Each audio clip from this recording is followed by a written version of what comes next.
Alright, folks, welcome back to another Pawn Masters video. Sorry this one's a bit late, but, like I mentioned before, I'm probably just taking it easy this month. So, anyways, tonight we're gonna have a Gordie and Coalossal come out in the game, and as usual, I will be pulling for that live, so, tune in for that, I guess.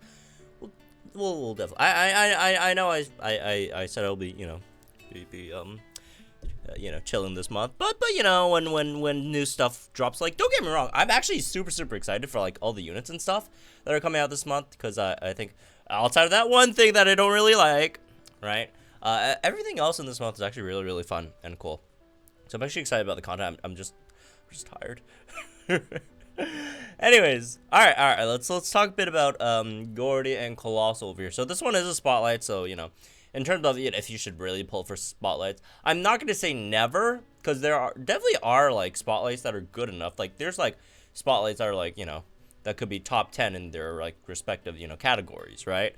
In terms of units. So I'm not saying you should like never pull for spotlights, but generally as a rule, right, you should probably be saving for your gems for limited units, as spotlights always get to be in the general rule. But I still think this is definitely a unit, not in terms of the banner, right? Again, banner probably not as interesting to talk about. I mean, there is that like guaranteed one with the paid gems, I guess. If you do have that, that's decent, right? But again, that's up to you. But yeah, not too much to talk about in terms of if you pull on the banner or not, but let's just more talk about the unit in general, I guess, right? Because this is going to be a really nice unit, because Coalossal over here, it is a tech unit, and it's a rock type, but it's mostly a fire type support, right? As we've talked about, having tar shot, which lowers the opponent's fire rebuff, and we've seen how good the rebuff is, right? So yeah, and he gets 2 of those. Wally only gets 1. Right, as good as Wally is, he only gets 1. He gets at least 2, right? He gets at least 2, and that's pretty freaking good. So yeah, it's a bit of a mix with this unit. Like on one hand, yeah, his nuke is again, he's mostly a fire support, but his nuke is also the strongest rock type nuke in the game, like by far. Do I think you should really, just go for him just for like that rock type nuke? I don't really feel like it. Not 100% going to happen, but so far almost all the zone units, almost all, like the only like big exception is like Aura Cynthia. Is there anyone else that I'm missing that's like relatively, I mean, even like the worst zone nuker is still like pretty decent, right? So I'd say most likely I give it about a 60-70% chance, right, that whatever the rock zone unit is, it's going to be a solid nuker as well. So I don't think it's really going to carry over in terms of the nuke being that necessary for rock type teams. So as good as his nuke is, and very good nuke, I don't think it's really going to be a huge deal for rock teams going forward, even once one zone comes in, right, for them. So fire type support, yeah, it's gonna be good. But I feel like the big question with Gordie really is, well, okay, he's a fire type support.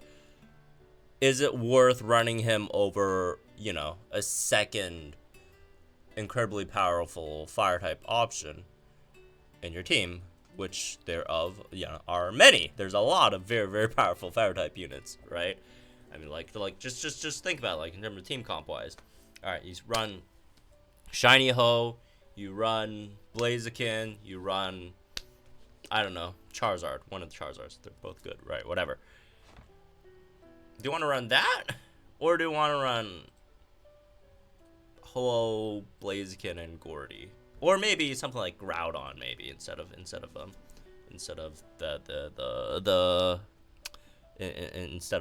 Shiny Ho. Can't speak. Oh my god.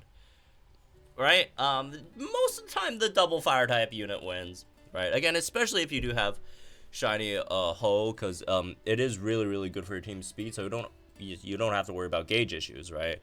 So I feel like that's the main issue with Gordie. Like, it's a good unit, right? Definitely. And look, for Gauntlet, which is, I feel like the number one thing people should pull for, right? In terms of when they're pulling for units. Again, not saying you should, pull on spotlights, unless you're a big Gordie or Coalossal fan, right? If you're a big Gordie Coalossal fan, then go for it. But otherwise, right? Otherwise, yeah.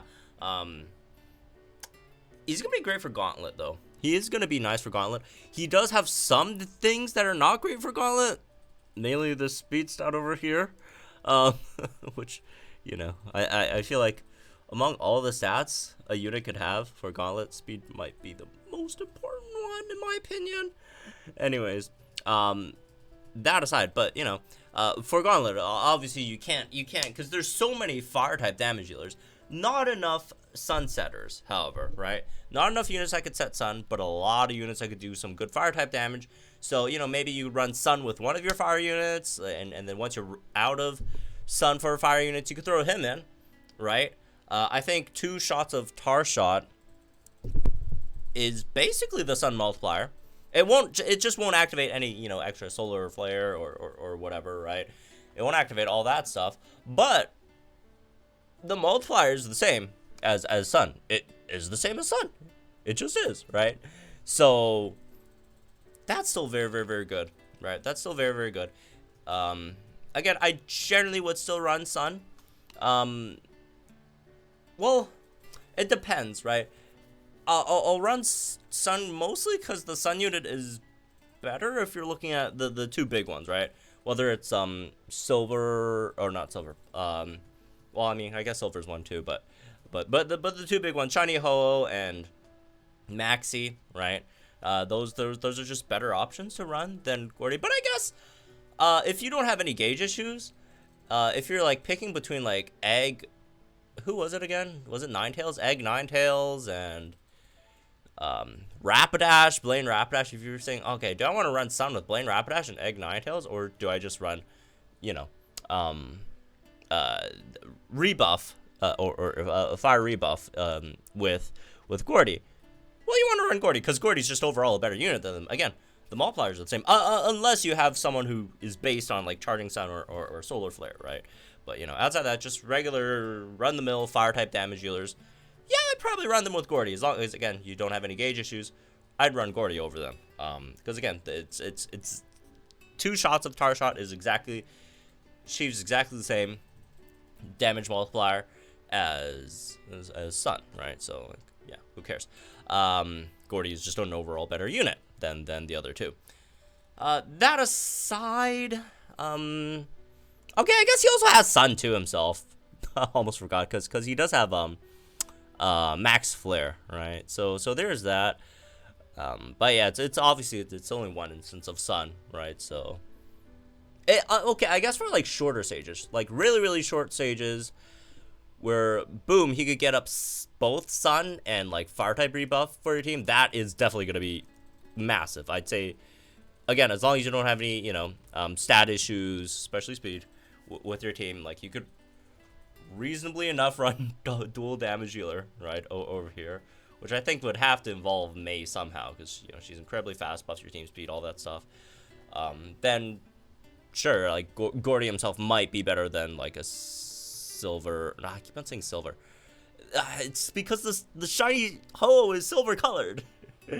Shiny Ho or Maxi or whatever. Well, I don't know Max. But yeah, in those cases, maybe assuming also you're not going for like the support EX either, right? Because again, he also does have Sun. Just one instance of Sun, but still. Although one thing do keep in mind for Legendary Gauntlet is that one downside of the rebuff is that after a Legendary Arena opponent, once their HP bar goes down, so far, at least the ones I've tried, right, they do get rid of the rebuff, which does suck. That does suck. That definitely does suck.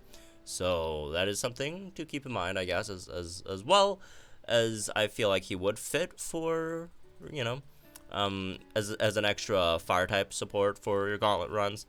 Do keep that in mind. You would have to conserve the MP on that. Use it when you need it, right? You only use it when you need it. Which probably, I'd assume, generally the last 2 bars. It varies, right? Some Legendary Arenas, the first bar is actually harder, right? The second bar is the hardest. Some of the third bar is hardest. It really, again, depends on which stage you're fighting, right? So yeah. Anyways, I guess this is just more of a, a video of me detailing my extra thoughts about Gordie as a unit rather than, you know, really a full, you know, should you summon? Because again, there's really nothing much to talk about in terms of Spotlight unit at this stage. But anyways, let's still give him a score anyways. I'd give him a 3.8 out of 10. That's pretty good for a Spotlight. Again, I generally, very, very hard for me to rank Spotlights over like a 5 out of 10, right? Because that's usually for like limited units. Even like worse limited units, I'd say is still much worth pulling for than Spotlight units. Because again, the concept of like, you know, better units, etc. It's all doesn't matter that much, I feel, when legendary gauntlet's a thing, and a lot of units are really just more powerful against one specific type of opponent. There's all based on situations where one could be better than the other, right? So, anyways, yeah. So yeah, I'd say it's for a Spotlight unit, he's a decent option to go for, right? Again, definitely downside. The speed's not that great. Also, no DPS, I guess. The nuke is rock type, even though he's a more of a fire type support. Also this sucks. Like the rock damage field is just doo-doo. And most of the time, right? So, anyways, that's for this one. I guess hope y'all jump in, guys. Link in the comments down below. Like, enjoy the videos from our channel for some more Pokemon content. And I'll see you guys in the next one then.